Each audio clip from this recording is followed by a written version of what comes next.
രാവിലെ ഏകദേശം 10 മണിയോടുകൂടി ഫെഡറൽ ബാങ്ക് ശാഖയിലേക്ക് മാനേജരും പതിവ് പോലെ തന്നെ ഉദ്യോഗസ്ഥരും എത്തി. രജിസ്റ്ററിൽ സൈൻ ചെയ്ത ശേഷം അവരവരുടെ സീറ്റുകളിലിരുന്ന് ജോലി ചെയ്തുകൊണ്ടിരിക്കുന്നതിനിടയിൽ ബാങ്കിംഗ് സമയം തുടങ്ങി ഏകദേശം അരമണിക്കൂർ പിന്നിട്ട സമയത്തായിരുന്നു ഒരു വ്യക്തി തന്റെ ലോക്കർ തുറക്കണമെന്ന ആവശ്യവുമായി എത്തിയത്. അസിസ്റ്റന്റ് മാനേജറിന്റെ കൈവശമാണ് ലോക്കറിന്റെ താക്കോൽ. ലോക്കർ തുറക്കുന്നതിനുള്ള നടപടികൾ പൂർത്തിയാക്കിയ ശേഷം അസിസ്റ്റന്റ് മാനേജറിനൊപ്പം ആ ചെറുപ്പക്കാരനും സ്ട്രോങ് റൂമിലേക്ക് നടന്നു. ലോക്കർ റൂമിലെത്തി 57 നമ്പർ ലോക്കറാണ് തുറക്കാൻ ശ്രമിച്ചത്. അത് തുറക്കാൻ ശ്രമിച്ച സമയത്തായിരുന്നു ഞെട്ടിക്കുന്ന ഒരു കാര്യം അസിസ്റ്റന്റ് മാനേജറിന്റെ ശ്രദ്ധയിൽപ്പെടുന്നത്. ആ ലോക്കർ അകത്തേക്ക് വളഞ്ഞിരിക്കുകയാണ്. സമീപത്തുണ്ടായിരുന്ന മറ്റുള്ള ലോക്കറിൽ ഒന്ന് തൊട്ടുനോക്കിയ സമയത്ത് അവയെല്ലാം അകത്തേക്ക് വളയുന്നതായി മാനേജറിന്റെ ശ്രദ്ധയിൽപ്പെട്ടു. അത് മാത്രവുമല്ല, ആ ലോക്കറുകൾക്കുള്ളിൽ ഒന്നുമില്ല എന്നുള്ള യാഥാർത്ഥ്യം കൂടി മനസ്സിലാക്കിയ ശേഷം ഭയന്നുപോയ അസിസ്റ്റന്റ് മാനേജർ ഉടൻ തന്നെ വിവരം മറ്റുള്ള ഉദ്യോഗസ്ഥരെ അറിയിച്ചു. സ്ട്രോങ് റൂമിലെ ഒട്ടുമിക്ക ലോക്കറുകളും തുറന്നു കിടക്കുകയാണ്. അവയിലൊന്നും ഒന്നുമില്ല എന്ന് മനസ്സിലാക്കിയ ബാങ്ക് ജീവനക്കാർ ഉടൻ തന്നെ സംഭവം പോലീസിനെ അറിയിച്ചു. സംഭവസ്ഥലത്തേക്ക് പോലീസിന്റെ നിർദ്ദേശപ്രകാരം വിരലടയാള വിദഗ്ധരും ഡോഗ് സ്ക്വാഡും അടക്കം എത്തി. ലോക്കറുകൾക്കുള്ളിൽ ആളുകൾക്ക് എന്ത് വേണമെങ്കിലും വെക്കാമെന്നുള്ള ഒരു സാഹചര്യം ഉള്ളത് കൊണ്ട് തന്നെ തുറന്നു കിടക്കുന്ന ലോക്കറുകൾക്കുള്ളിൽ എന്തായിരുന്നു എന്നുള്ള കാര്യം ബാങ്കിന് അറിവുണ്ടായിരുന്നില്ല. തുറന്നു കിടക്കുന്ന ലോക്കറുകളുടെയൊക്കെ നമ്പർ നോക്കി അത് ആരുടെയൊക്കെ പേരിലാണ് എടുത്തിരിക്കുന്നതെന്ന് മനസ്സിലാക്കിയ ബാങ്കുകാർ ലോക്കറുകളുടെ ഉടമസ്ഥരെയൊക്കെ ബാങ്കിലേക്ക് വിളിച്ചു വരുത്തി. സ്വർണ്ണാഭരണങ്ങൾക്ക് പുറമെ പലരും സർക്കാരിനെ ഭയന്ന് ടാക്സ് അടയ്ക്കാത്ത പണം പോലും ബാങ്ക് ലോക്കറുകൾക്കുള്ളിൽ സൂക്ഷിക്കാറുണ്ടായിരുന്നു. അതുകൊണ്ട് തന്നെ ലോക്കർ ഉടമകളുടെ കണക്കനുസരിച്ച് ഏകദേശം 8 കോടിയിലധികം രൂപയും 1 കോടി രൂപയിലധികം വരുന്ന സ്വർണ്ണാഭരണങ്ങളുമാണ് മിസ്സായിട്ടുള്ളതെന്ന് ഏകദേശ കണക്ക് ബാങ്കിന് കിട്ടി. വിരലടയാള വിദഗ്ധർ എത്ര ശ്രമിച്ചിട്ടും തുറന്നു കിടക്കുന്ന ലോക്കറുകളിൽ നിന്നും ഒരു വിരലടയാളം പോലും ശേഖരിക്കാൻ കഴിഞ്ഞില്ല. ഈ സമയത്താണ് പോലീസിന് ഒരു സംശയം തോന്നിയത്. ബാങ്കിൽ ഒരു സെക്യൂരിറ്റി അലാറമുണ്ട്. ആ അലാറം മാനേജറിന്റെ വീടുമായും സമീപത്തുണ്ടായിരുന്ന ലോക്കൽ പോലീസ് സ്റ്റേഷനുമായിട്ടും ബാങ്കിന്റെ ഹെഡ് ഓഫീസുമായിട്ടുമൊക്കെ കണക്റ്റഡ് ആണ്. എന്നാൽ അവിടെയെങ്ങും യാതൊരു തരത്തിലുമുള്ള അലാറം മുഴങ്ങുന്ന ശബ്ദം കേട്ടിട്ടില്ല. അതിനേക്കാളേറെ പോലീസുകാരെ കുഴപ്പിച്ചത് മറ്റൊരു കാര്യമായിരുന്നു. ആ ബാങ്കിന്റെ സ്ട്രോങ് റൂം തുറക്കണമെങ്കിൽ അസിസ്റ്റന്റ് മാനേജർക്ക് മാത്രമേ കഴിയുകയുള്ളൂ. അസിസ്റ്റന്റ് മാനേജറുടെ ഇടത് കൈപ്പത്തിയിലെ തള്ളവിരൽ ഉപയോഗിച്ചാണ് സ്ട്രോങ് റൂം തുറക്കുന്നത്. ബാങ്കിംഗ് സമയമായ 10 മണി മുതൽ 5 മണി വരെയുള്ള സമയത്ത് മാത്രമേ അസിസ്റ്റന്റ് മാനേജർക്കും ആ റൂം തുറക്കാൻ അവകാശമുള്ളൂ. അത്തരത്തിലൊരു സാഹചര്യത്തിൽ എങ്ങനെയാണ് സ്ട്രോങ് റൂമിനുള്ളിലേക്ക് ഒരാൾക്ക് കടക്കാൻ കഴിയുക എന്നുള്ളതായിരുന്നു പോലീസിന്റെ സംശയം. ഫിംഗർ പ്രിന്റ് ഉപയോഗിച്ചുള്ള സെക്യൂരിറ്റി സിസ്റ്റവുമായി ബന്ധപ്പെട്ട് പോലീസ് ഒരു അന്വേഷണം നടത്തിയപ്പോൾ മറ്റൊരു കാര്യം കൂടി വ്യക്തമായി. ബാങ്കിംഗ് സമയമായ 10 മണി മുതൽ 5 മണി വരെയുള്ള സമയത്ത് മാത്രമേ സ്ട്രോങ് റൂം തുറന്നിട്ടുള്ളൂ. സ്ട്രോങ് റൂം തുറക്കണമെങ്കിൽ അസിസ്റ്റന്റ് മാനേജറുടെ വിരലടയാളം കമ്പൽസറിയാണ്. അവരും മറ്റുള്ള സ്റ്റാഫുകളും അവിടെയുള്ള സമയത്ത് അത്തരത്തിലൊരു വൻ കവർച്ച അവിടെ നടന്നിട്ടില്ല എന്നുള്ളത് വ്യക്തമായി. അറിയപ്പെടുന്ന എല്ലാ കുറ്റവാളികളുടെയും പ്രൊഫൈലുകൾ പോലീസിന്റെ കൈവശമുണ്ട്. അവയെല്ലാം പോലീസ് സംഘം വിശദമായ ഒരു പരിശോധനയ്ക്ക് തന്നെ വിധേയമാക്കി. ബാങ്കിനുള്ളിലെ ലോക്കറുകൾ കേന്ദ്രീകരിച്ച് നടത്തിയ അന്വേഷണത്തിൽ ഒരു ലോക്കറിനുള്ളിൽ നിന്നും ഒരു ടൂൾ കിറ്റും ഒരു അലാറം ക്ലോക്കുമാണ് പോലീസിന് ലഭിച്ചത്. ടൂൾ കിറ്റും അലാറം ക്ലോക്കും ഇരുന്ന ലോക്കറിന്റെ ഉടമയെ പോലീസ് സംഘം ബാങ്കിലേക്ക് വിളിച്ചു വരുത്തിയെങ്കിലും അതൊന്നും അയാളുടേതല്ല എന്ന് അയാൾ പോലീസിന് മൊഴി നൽകി. CCTV കേന്ദ്രീകരിച്ച് നടത്തിയ അന്വേഷണത്തിൽ ഒന്നും തന്നെ കണ്ടെത്താനായില്ല. ഇതോടൊപ്പം തന്നെ ആ ബാങ്കിന്റെ പ്രധാനപ്പെട്ട വാതിലുകളോ ജനലുകളോ ബേസ്മെന്റോ മേൽക്കൂരയോ ഒന്നും തന്നെ തകർത്തിട്ടില്ല എന്നും അന്വേഷണത്തിൽ തെളിഞ്ഞു. മോഷ്ടാവ് ഒരു മായാവിയെ പോലെ ബാങ്കിനുള്ളിലേക്ക് കടന്ന് മോഷണം നടത്തുകയും തിരികെ പോവുകയും ചെയ്തു എന്ന് മാധ്യമങ്ങൾ റിപ്പോർട്ട് ചെയ്തു. പോലീസ് അന്വേഷണം ആകെ വഴിമുട്ടി. അങ്ങനെ ദിവസങ്ങൾ കടന്നുപോയ സമയത്തായിരുന്നു തിങ്കളാഴ്ച സമീപത്തുണ്ടായിരുന്ന മറ്റൊരു ബാങ്കിൽ ഒരു സംഭവം നടന്നത്. ബാങ്കിലെ ഒരു ജീവനക്കാരൻ ബാങ്കിനുള്ളിലെ യൂറിനലിലേക്ക് കടന്ന സമയത്തായിരുന്നു അതിന്റെ മുകളിലെ ഷീറ്റിന്റെ ഒരു ഭാഗം അയാളുടെ തലയിലേക്ക് അടർന്നു വീണത്. ജീവനക്കാരൻ ഉടൻ തന്നെ ആ വിവരം മാനേജർക്ക് റിപ്പോർട്ട് ചെയ്യുകയും മാനേജറുടെ നിർദ്ദേശപ്രകാരം സെക്യൂരിറ്റി ജീവനക്കാരൻ ഒരു പണിക്കാരനുമായി ബാങ്കിലെത്തുകയും ഇളകിപ്പോയ ഷീറ്റിന്റെ ഭാഗം ഉറപ്പിക്കാൻ ശ്രമിക്കുകയും ചെയ്തു. ഈ സമയത്തായിരുന്നു അസ്വാഭാവികമായ രീതിയിൽ ഒരനക്കം ഷീറ്റിന്റെ മുകൾ ഭാഗത്ത് നിന്നും അനുഭവപ്പെട്ടത്. ഷീറ്റ് ഉറപ്പിക്കാൻ കയറിയ ജോലിക്കാരൻ ഉടൻ തന്നെ വിവരം സെക്യൂരിറ്റിയെ അറിയിക്കുകയും സെക്യൂരിറ്റി ഉടൻ തന്നെ ആ വിവരം ബാങ്കിലുള്ള ആൾക്കാരെ അറിയിക്കുകയും ചെയ്തു. യൂറിനലിന് മുകളിൽ ആരോ ഒരാൾ പതുങ്ങിയിരിക്കുന്നുണ്ട് എന്നുള്ള വിവരം അറിഞ്ഞ് ആളുകൾ അവിടേക്ക് ഓടിയെത്തി. എല്ലാ ആളുകളും കൂടി ചേർന്ന് ഷീറ്റിന് മുകളിൽ പതുങ്ങിയിരുന്ന വ്യക്തിയെ വലിച്ച് താഴേക്കിറക്കി. അയാളുടെ കൈവശം 2 ബാഗുകൾ ഉണ്ടായിരുന്നു. ബാങ്ക് മാനേജർ ഉടൻ തന്നെ ആ വ്യക്തിയുടെ കൈവശമുണ്ടായിരുന്ന ബാഗുകൾ പിടിച്ചു വാങ്ങിക്കുകയും അവിടെയുണ്ടായിരുന്ന ഗാർഡിനോട് ബാഗുകൾ തുറക്കാൻ ആവശ്യപ്പെടുകയും ചെയ്തു. ബാഗുകൾ തുറന്നപ്പോൾ അവിടെ ഉണ്ടായിരുന്ന ആളുകളെല്ലാം ശരിക്കും ഞെട്ടിപ്പോയെന്ന് തന്നെ പറയാം. ഒരു ബാഗിനുള്ളിൽ നിറയെ സ്വർണ്ണാഭരണങ്ങളും രണ്ടാമത്തെ ബാഗ് നിറയെ പണവുമായിരുന്നു. ഈ സമയത്തായിരുന്നു അസിസ്റ്റന്റ് മാനേജർ ബാങ്കിനുള്ളിൽ നിന്നും നിലവിളിച്ചുകൊണ്ട് ഓടി വന്നത്. അവരുടെ ലോക്കർ റൂമിൽ ലോക്കറുകൾ തുറന്നു കിടക്കുന്നു എന്നായിരുന്നു അസിസ്റ്റന്റ് മാനേജർ മറ്റുള്ള ആളുകളെ അറിയിച്ചത്. ബാങ്ക് അധികൃതർ വിവരമറിയിച്ചതിനെ തുടർന്ന് സമീപത്തുണ്ടായിരുന്ന പോലീസ് സ്റ്റേഷനിൽ നിന്നും ഒരു സംഘം പോലീസുകാർ ബാങ്കിലേക്ക് എത്തി. ബാങ്കിന്റെ മേൽക്കൂരയിൽ നിന്നും അവർ പിടികൂടിയ വ്യക്തിയുടെ പേര് വില്യം എന്നാണ്. വില്യമിനെ ചോദ്യം ചെയ്ത പോലീസുകാർ നടുങ്ങിപ്പോയി. നടക്കുന്ന ഒരു കുറ്റകൃത്യത്തിന്റെ ആശാൻ കൂടിയാണ് സാക്ഷാൽ വില്യം. ടൈലുമായി ബന്ധപ്പെട്ടുള്ള പണികളും പ്ലംബിംഗും ഇലക്ട്രിക്കൽ വർക്കുകളും യൂറിനലിന്റെ പണികളും ഒക്കെ ആ ബാങ്കിൽ ഉണ്ടായിരുന്നു.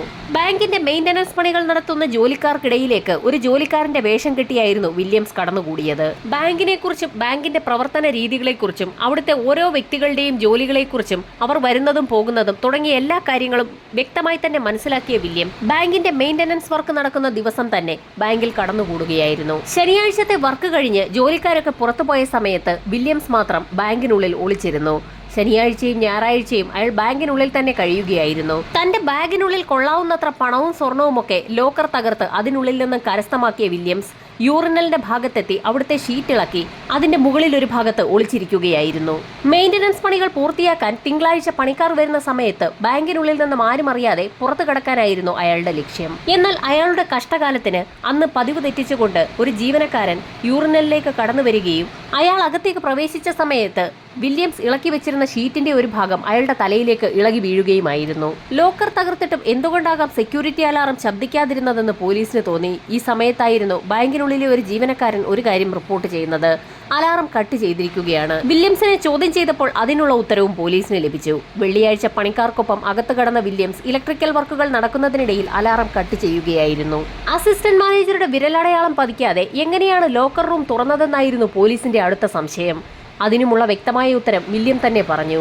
അസിസ്റ്റന്റ് മാനേജർ ലോക്കർ റൂം തുറന്ന സമയത്താണ് താൻ അകത്ത് പ്രവേശിച്ചതെന്ന് പറഞ്ഞപ്പോൾ അവിടെയുണ്ടായിരുന്ന ലേഡി സ്റ്റാഫ് കൂടിയായിരുന്ന അസിസ്റ്റന്റ് മാനേജർ ആകെ ഭയന്നുപോയി. കാരണം അവരുടെ നിർദ്ദേശപ്രകാരം വലിയൊരു കളവ് നടന്നു എന്ന രീതിയിലായിരുന്നു അയാൾ മറുപടി പറഞ്ഞത്. തനിക്കൊന്നും അറിഞ്ഞുകൂടാ എന്ന് അസിസ്റ്റന്റ് മാനേജർ കൂടിയായ ലേഡി സ്റ്റാഫ് ബഹളം വെച്ച സമയത്ത് വില്യംസിനെ വീണ്ടും പോലീസ് സംഘം വിശദമായി ചോദ്യം ചെയ്തു. വെള്ളിയാഴ്ച ബാങ്കിലേക്ക് പല ആളുകളും ലോക്കർ തുറക്കണമെന്ന ആവശ്യവുമായി എത്തിയിരുന്നു. അക്കൂട്ടത്തിൽ വില്യമിന്റെ സഹോദരനായ വിൻസെന്റ് എന്ന വ്യക്തി കൂടി ഉണ്ടായിരുന്നു. ആ ബാങ്കിൽ ലോക്കർ ഉണ്ടായിരുന്ന വിൻസെന്റ് എന്ന വ്യക്തി ലോക്കർ തുറക്കാൻ ആവശ്യപ്പെട്ട സമയത്ത് അയാൾക്കൊപ്പം ലോക്കർ തുറക്കുന്നതിനായി അസിസ്റ്റന്റ് മാനേജരും അകത്ത് കയറിയിരുന്നു. ഈ സമയത്ത് ആരും അറിയാതെ വില്യംസും അവർക്കൊപ്പം ഉണ്ടായിരുന്നു. വില്യംസ് പറയുന്ന കാര്യങ്ങളൊക്കെ വിശ്വസിക്കാൻ കഴിയാത്ത പോലീസ് സംഘം അയാളെ വീണ്ടും വിശദമായി ചോദ്യം ചെയ്തു. ചോദ്യം ചെയ്യലുകൾക്കൊടുവിൽ താൻ നേരത്തെ നടത്തിയ മറ്റൊരു മോഷണം കൂടി വില്യംസ് പോലീസിനോട് തുറന്നു പറഞ്ഞു.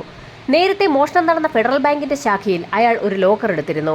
ലോക്കർ സിസ്റ്റം ഒക്കെ എങ്ങനെ വർക്ക് ചെയ്യുന്നുണ്ട് എന്നറിയുന്നതിനായിരുന്നു അയാളും അയാളുടെ അനുജൻ വിൻസെന്റും ചേർന്ന് അന്ന് ഫെഡറൽ ബാങ്കിൽ ഒരു ലോക്കർ എടുത്തത്. രണ്ടുപേരും ചേർന്ന് ലോക്കർ എടുത്തിട്ടുള്ളതിനാൽ തന്നെ അവർക്ക് എപ്പോൾ വേണമെങ്കിലും ബാങ്കിലെത്തി ലോക്കർ തുറക്കാനും കഴിയുമായിരുന്നു.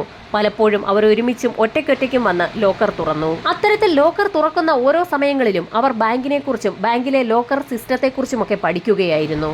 ബാങ്കിനകത്തുള്ള കാര്യങ്ങൾക്ക് പുറമെ ബാങ്കിലെ ഓരോ ജീവനക്കാരുടെയും വരവും പോക്കും, അതോടൊപ്പം തന്നെ സെക്യൂരിറ്റി ജീവനക്കാർ എപ്പോഴൊക്കെയാണ് മാറുന്നത്, ബാങ്കിന്റെ പ്രവർത്തന രീതികളും സെക്യൂരിറ്റി സിസ്റ്റംസും ഒക്കെ അവർ വളരെ വിശദമായി തന്നെ പഠിച്ചിരുന്നു. പലപ്പോഴും ലോക്കർ തുറക്കണമെന്ന ആവശ്യവുമായി ബാങ്കിലേക്ക് എത്തുന്ന അവർ അസിസ്റ്റന്റ് മാനേജർ അവരുടെ കൈവശമുണ്ടായിരുന്ന താക്കോൽ ലോക്കറിനുള്ളിലേക്കിട്ട് തിരിച്ച ശേഷം അവിടെ നിന്ന് കടന്നു പോകുന്ന സമയത്ത് ആരും അറിയാതെ ആ ഇരുവർ സംഘം ബാങ്കിന്റെ ലോക്കറുകൾ പൊളിക്കുന്നതിനുള്ള ടൂൾസുകൾ അവരുടെ ലോക്കറിനുള്ളിൽ ഭദ്രമാക്കി വെച്ച ശേഷം അവിടെ നിന്നും പോകാറാണ് പതിവ്. ലോക്കർ പൊളിക്കുന്നതിനാവശ്യമായ ടൂൾസുകൾ ബാങ്ക് ലോക്കറിനുള്ളിൽ സേഫ് ആക്കി വെച്ച ശേഷം അവിടുത്തെ ബാങ്കിംഗ് സിസ്റ്റം ഒക്കെ വിശദമായി പഠിച്ച അവർ ലോക്കറുകൾ പൊളിക്കുന്ന സമയത്ത് ബാങ്കിലെ അലാറം സിസ്റ്റത്തിന് പുറമെ മറ്റെന്തെങ്കിലും സംവിധാനം വർക്ക് ചെയ്യുമോ എന്നുള്ള കാര്യമൊന്ന് മനസ്സിലാക്കാൻ തന്നെ തീരുമാനിച്ചു. അവർക്കറിയാത്ത മറ്റെന്തെങ്കിലും സെക്യൂരിറ്റി സിസ്റ്റം ബാങ്കിലുണ്ടോ എന്നുള്ള കാര്യം മനസ്സിലാക്കാൻ വേണ്ടിയായിരുന്നു അവരുടെ നീക്കം. അതിനുവേണ്ടി ഒരു അലാറം ക്ലോക്ക് അവർ ആ ലോക്കറിനുള്ളിൽ കൊണ്ടുവന്ന് വെക്കുകയും ചെയ്തു. ബാങ്കിൽ പണി നടക്കുന്ന സമയത്ത് അതൊന്ന് പരീക്ഷിക്കാൻ തന്നെയാണ് അവർ തീരുമാനിച്ചത്. മെയിന്റനൻസ് വർക്കിനിടയിൽ ഇലക്ട്രിക്കൽ ജോലികൾ ചെയ്യുന്ന ആളുകൾക്കിടയിൽ കടന്നുകൂടിയ വില്യംസ് അവിടെയുള്ള പല സ്വിച്ചുകളും ഓഫാക്കുന്ന കൂട്ടത്തിൽ സെക്യൂരിറ്റി അലാറത്തിന്റെ കണക്ഷനും കട്ട് ചെയ്തു. മറ്റുള്ള ആളുകൾ പുറത്തേക്കിറങ്ങുന്ന കൂട്ടത്തിൽ അയാൾ പുറത്തിറങ്ങിയിരുന്നു. ബാങ്കിൽ തിരക്ക് പിടിച്ച ജോലികൾ നടക്കുന്നതിനിടയിൽ ആരും തന്നെ അയാളെ ശ്രദ്ധിച്ചതുമില്ല. പുറത്തേക്ക് പോയ വില്യംസ് ഏകദേശം 1 മണിക്കൂർ കഴിഞ്ഞപ്പോൾ അയാളുടെ ജോലിക്കാരൻ എന്ന നിലയിലുള്ള വേഷമൊക്കെ മാറ്റി സാധാരണ വേഷത്തിൽ ബാങ്കിലേക്ക് എത്തുകയും അയാളുടെ 36-ാം നമ്പർ ലോക്കർ തുറക്കണമെന്ന് അസിസ്റ്റന്റ് മാനേജറോട് ആവശ്യപ്പെടുകയും ചെയ്തു. കസ്റ്റമേഴ്സ് ആവശ്യപ്പെട്ടു കഴിഞ്ഞാൽ ലോക്കർ തുറന്നു കൊടുക്കേണ്ട ഉത്തരവാദിത്തം അസിസ്റ്റന്റ് മാനേജർക്കുണ്ട്. അതുകൊണ്ട് തന്നെ ഒരു കസ്റ്റമർ എന്ന നിലയിൽ ലോക്കർ തുറക്കാനുള്ള നടപടികൾ പൂർത്തിയാക്കിയ ശേഷം വില്യംസുമായി അസിസ്റ്റന്റ് മാനേജർ ലോക്കർ റൂമിനുള്ളിലേക്ക് കടന്നു. അസിസ്റ്റന്റ് മാനേജർ തന്റെ കൈവശമുണ്ടായിരുന്ന ബാങ്കിന്റെ താക്കോൽ ഉപയോഗിച്ച് ലോക്കർ ഒരു തവണ തിരിച്ച ശേഷം പുറത്തു കടന്നു. ഈ സമയത്ത് ആരും അറിയാതെ തന്റെ കൈവശമുണ്ടായിരുന്ന അലാറം ക്ലോക്ക് രാത്രി 2 മണിക്ക് അടിക്കത്തക്ക വിധത്തിൽ സെറ്റ് ചെയ്തു വെച്ച ശേഷം വില്യംസ് ലോക്കർ അടയ്ക്കുകയായിരുന്നു. അതിനുശേഷം പഴയതുപോലെ തന്നെ ബാങ്കിന്റെ രജിസ്റ്ററിൽ സമയമൊക്കെ രേഖപ്പെടുത്തിയ ശേഷം വില്യംസ് ബാങ്കിന്റെ പുറത്തു കടന്നു. രാത്രി 2 മണിയോടുകൂടി വില്യംസും സഹോദരൻ വിൻസെന്റും ബാങ്കിന് സമീപമെത്തി കാത്തുനിന്നു. അവർ അവിടെ കരുതി വെച്ചിട്ടുള്ള അലാറം അടിക്കുന്ന സാഹചര്യത്തിൽ ബാങ്കിൽ മറ്റെന്തെങ്കിലും സെക്യൂരിറ്റി സിസ്റ്റം ഉണ്ടെങ്കിൽ അതും ഓണാകാൻ സാധ്യതയുണ്ട്. 1:30 മണിയോടുകൂടി ബാങ്കിന് സമീപത്തെത്തിയ ഇരുവരും അവിടെ കാത്തുനിന്നെങ്കിലും 2:30 മണി കഴിഞ്ഞിട്ടും യാതൊരു വിധത്തിലുള്ള അലാറം സംവിധാനങ്ങളും ബാങ്കിൽ നിന്നും പ്രവർത്തിച്ചില്ല. ലോക്കർ റൂമിനുള്ളിൽ നിന്നും അസ്വാഭാവികമായ രീതിയിൽ എന്തെങ്കിലും ശബ്ദം കേട്ടാൽ ബാങ്കിനുള്ളിലെ സെക്യൂരിറ്റി അലാറം ഉറപ്പായും അടിക്കേണ്ടതാണ്. തലേ ദിവസം ബാങ്കിന്റെ ഇലക്ട്രിക്കൽ വർക്ക് നടക്കുന്നതിനിടയിൽ ബാങ്കിന്റെ സെക്യൂരിറ്റി അലാറം വില്യംസ് വളരെ വിജയകരമായി തന്നെയാണ് കട്ട് ചെയ്തതെന്ന് ഇരുവർ സംഘത്തിന് ബോധ്യമായി. 11:30 മണിയോടുകൂടി ഏകദേശം 10 മിനിറ്റ് സമയം അസിസ്റ്റന്റ് മാനേജരും മറ്റ് 2 ഉദ്യോഗസ്ഥരും ടീ ബ്രേക്ക് എടുക്കുന്ന സമയമാണ്. തൊട്ടടുത്തുള്ള ഒരു കഫേയിലാണ് അവർ ചായ കുടിക്കാൻ പോകുന്നത്. അതറിയാവുന്ന വില്യമും വിൻസെന്റും 11:30 മണിയോടുകൂടി ബാങ്കിലേക്ക് എത്തുകയും അസിസ്റ്റന്റ് മാനേജരോട് തങ്ങളുടെ ലോക്കർ തുറക്കണമെന്ന് ആവശ്യപ്പെടുകയും ചെയ്തു. ലോക്കർ റൂം തുറന്ന ശേഷം അസിസ്റ്റന്റ് മാനേജർ ബാങ്കിൽ നിന്ന് പുറത്തുപോയ സമയത്ത് ലോക്കർ റൂമിനുള്ളിൽ നിന്നും വിൻസെന്റ് മാത്രം പുറത്തേക്ക് വരികയും ചെയ്തു. അയാൾ രജിസ്റ്ററിൽ ഒപ്പിട്ട ശേഷം ബാങ്കിന് പുറത്തേക്ക് പോയി. ബാങ്കിൽ നല്ല തിരക്കുള്ള സമയമായതിനാൽ തന്നെ 2 പേർ അകത്തേക്ക് പോയതിനു ശേഷം ഒരാൾ മാത്രം പുറത്തു വന്നത് മറ്റുള്ള ജോലിക്കാരോ ആരും തന്നെ ശ്രദ്ധിച്ചതുമില്ല. ലോക്കറിനുള്ളിൽ കടന്ന വില്യംസ് അവിടെ നേരത്തെ തന്നെ ഒരു ഒഴിഞ്ഞ ലോക്കറിന്റെ രൂപത്തിലുള്ള അലമാര കണ്ടുവച്ചിരുന്നു. അയാൾ അതിനുള്ളിൽ കയറി ഒളിച്ചിരിക്കുകയും ചെയ്തു. 5 മണിയോടുകൂടി ബാങ്കിംഗ് സമയം അവസാനിച്ച സമയത്ത് മാനേജർ ഉൾപ്പെടെ എല്ലാ ജോലിക്കാരും അവിടെ നിന്നും പോയി. എല്ലാ ആളുകളും ബാങ്കിൽ നിന്ന് പുറത്തുപോയി എന്ന് ഉറപ്പാക്കിയ വില്യംസ് പതുക്കെ അലമാരയിൽ നിന്ന് പുറത്തിറങ്ങി.